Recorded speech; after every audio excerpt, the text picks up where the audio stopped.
Friends అందరికీ నమస్కారం. Friends ఇప్పుడే అందిన వార్త ఏపీలో మరోసారి కేబినెట్ సమావేశం, కీలక నిర్ణయాలు ఇవే. వివరాలు వీడియోలో తెలుసుకుందాం. వీడియో స్కిప్ చేయకుండా పూర్తిగా చూడండి, అప్పుడే కంప్లీట్ ఇన్ఫర్మేషన్ అయితే తెలుస్తుంది. అలాగే ఇంకెవరైనా మన ఛానల్ సబ్స్క్రైబ్ చేసుకోకపోతే వెంటనే సబ్స్క్రైబ్ చేసుకోండి. ప్రభుత్వం నుంచి వచ్చే లేటెస్ట్ అప్డేట్స్ అన్నీ కూడా ఎప్పటికప్పుడు తెలియచేయడం జరుగుతుంది. అలాగే వీడియోను ఒక లైక్ చేశారంటే మరింత మందికి సమాచారం చేరుతుంది. వివరాల్లోకి వెళ్ళిపోదాం. కొత్త సంవత్సరంలో ఆంధ్రప్రదేశ్ సంబంధించి మరోసారి కేబినెట్ భేటీ అయితే జరగబోతోంది. దీనికి సంబంధించి కొన్ని కీలక నిర్ణయాలు అయితే తీసుకోనున్నారు. వివరాలు చూస్తే సీఎం చంద్రబాబు అధ్యక్షతన గురువారం ఉదయం 11 గంటలకు కేబినెట్ సమావేశం అయితే కనుక ప్రారంభం కానుంది.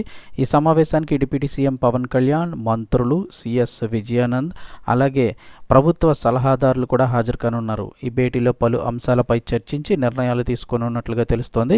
ఇక అదేవిధంగా ముఖ్యమైన ప్రాధాన్యతలు కూడా ఉన్నాయి. పోలవరం ప్రాజెక్టు, అమరావతి నిర్మాణంపై కూడా డిస్కస్ చేయనున్నారు. అదేవిధంగా భూముల యొక్క మార్కెట్ విలువలు అంటే రిజిస్ట్రేషన్ ఛార్జీలు అయితే కనుక పెంచడానికి సంబంధించి అంశాలు కూడా మంత్రివర్గ భేటీలో చర్చకు రానున్నాయి. ఎంత పెరుగుతున్నాయి ఏంటనేది ఆల్రెడీ మన ఛానల్లో పెట్టాం, ఒకసారి చూడండి. ఇక అలాగే రాష్ట్రంలో సంక్షేమ పథకాలు అమలవుతున్న తీరుపై కూడా ఇప్పుడు ఈ కేబినెట్ భేటీలో సమీక్షించనున్నారు. ఇక ఎస్ఐబిపి ఆమోదించిన 1,82,162 కోట్ల పెట్టుబడులకు కేబినెట్ ఆమోదం తెలపనుంది. అలాగే పెట్టుబడులతో సుమారుగా 2,63,411 మందికి ఉద్యోగాలు కూడా లభించే అవకాశం ఉందని అయితే తెలుస్తోంది.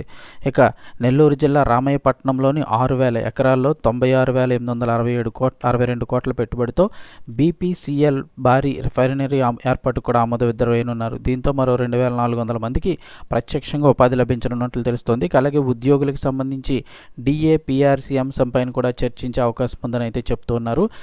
ఉద్యోగులు పెన్షనర్లకు సంబంధించి 2 డిఏలు విడుదల చేసే అవకాశం, అంటే డేట్స్ అవి కూడా అనౌన్స్ చేసే అవకాశం ఉన్నట్లుగా తెలుస్తోంది.